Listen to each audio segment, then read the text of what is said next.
मानो विशेला धूम्र नासिका चित्रों में प्रवाहित हो रहा हो। विशाला धूम्र? अप्सरा, जी देवी, जाओ जाकर देख कर आओ, इस प्राणनाशक धूम्र का स्रोत क्या है? मैं अभी जाती हूँ। देवराज, सृष्टि में ये किस प्रकार का असंतुलन हुआ है जिसका यही बात तो चिंतनीय है देवी।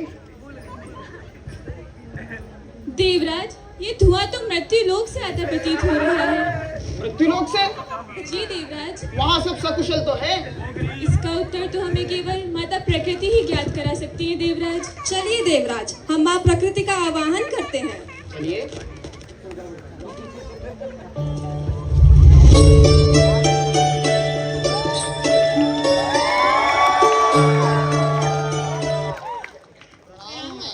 प्रणाम देवराज। माते, ये क्या हाल बना रखा है आपने अपना? भूलोक पर सब सकुशल तो है?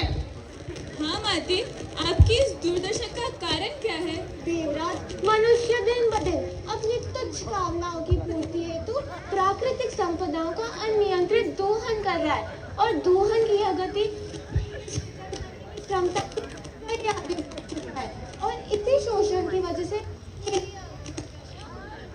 तो माते, आप उन्हें दंडित क्यों नहीं करती? दंड देने का कार्य तो यमदेव का है। मैं तो माता हूँ ना, मेरा कर्म तो पालन, पोषण और सृजन है। पूत कपूत हो सकता है, लेकिन माता कभी पूर्णमाता नहीं हो सकती पुत्री। तो माते, क्या मनुष्य को इस कारण स्वयं के ऊपर हो रहे दुष्प्रभावों का पूर्वाभास नहीं है? नहीं दिख रहा। मनुष्य ने अपने इन्हीं कर्मों की वजह से भूलोक को स्वतः नरक समान बना दिया है। भूलोक को नरक समान बना दिया है, अर्थात भूलोक पर यमदेव का प्रभाव अब इतना कम हो गया है कि मनुष्यों को स्वयं का ही एक नरक निर्मित करना पड़ रहा है। इसका उत्तर तो स्वयं यमराज ही दे सकते हैं देवराज। यमराज, यमदेव प्रकट हो।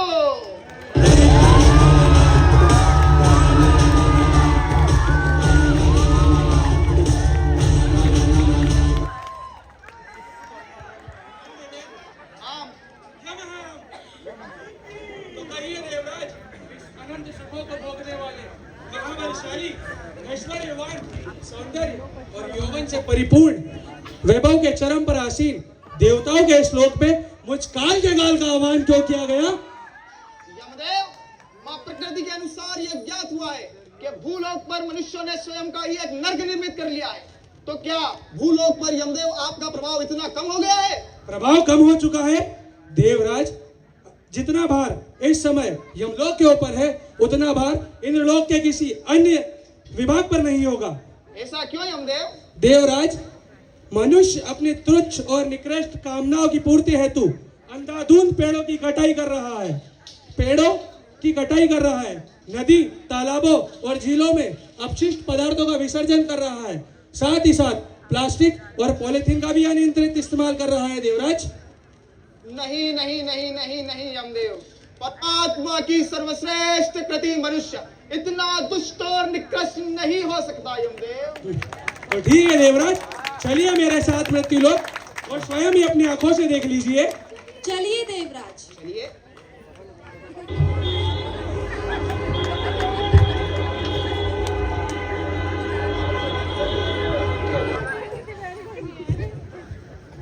कहाँ मेरे माया, मेरी तो जान ही निकल गई।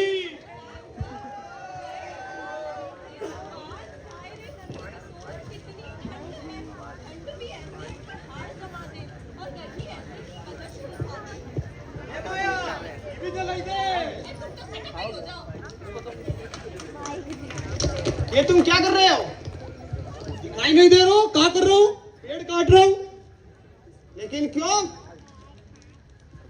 ये पेड़ कटेंगे तभी तो मेरे कारखाने के लिए जमीन बनेगी और फिर पैसा ही पैसा होगा। लेकिन क्या इस वृक्ष पे पल रहे पशु पक्षी और संपूर्ण जंगल में रह रहे वन्य जीवों की तुम्हें चिंता नहीं है? अरे चलिए हटिए, काम करने दीजिए मैं अपना। आ जाते जाने कहाँ से नोटंकी वाले।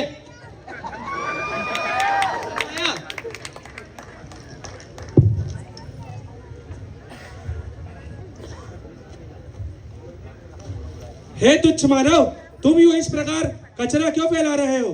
क्या बोला? कचरा फैलाने से तुम्हारा क्या औचित्य है? तो मेरे को क्या? इस प्रकार कचरा फैलाने से हानि आप सभी की तो होगी। तो तेरे को क्या? है तुच्छ मानव, यम है हम।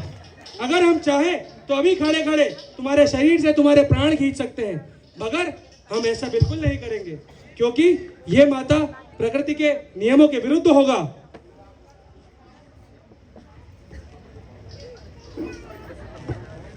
हे अन्नदात्री, आप इस प्रकार अपनी फसलों में ये कीटनाशक का छिड़काव क्यों कर रही हैं? पिछली बार हमने 50 ठैया बोरी गेहूं पैदा किया रहा और इस बार हमारा 100 बोरी को टारगेट है।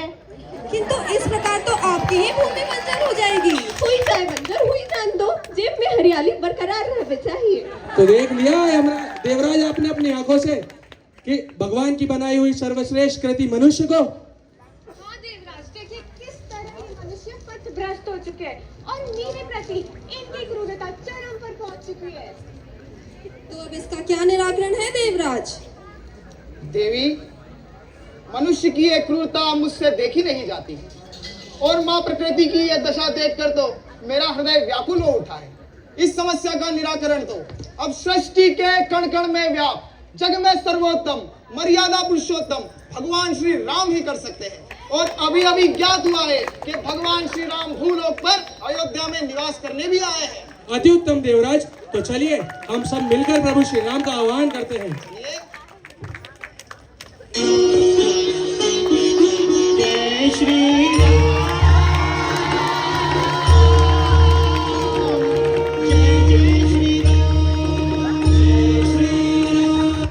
पर्यावरण नाशेन विनश्यन्ति सर्वजन्तयः, अर्थात पर्यावरण का नाश होने पर समस्त जीवन का नाश हो जाता है।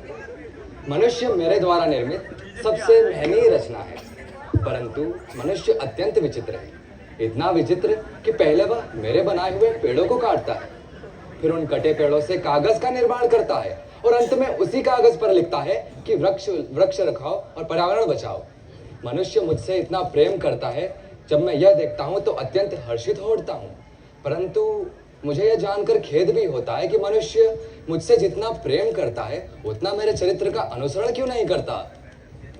माता प्रकृति इस संपूर्ण सृष्टि पर सृजन का स्रोत है।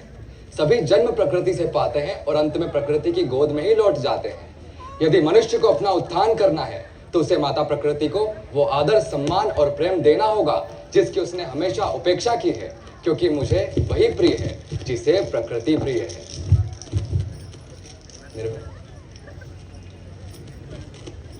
एनजीटी नेशनल ग्रीन ट्रिब्यूनल के आंकड़ों के अनुसार वर्ष 1947 में प्रति व्यक्ति वृक्षों की संख्या 2600 थी, जो कि आज घटकर प्रति व्यक्ति 23 वृक्ष रह गई है।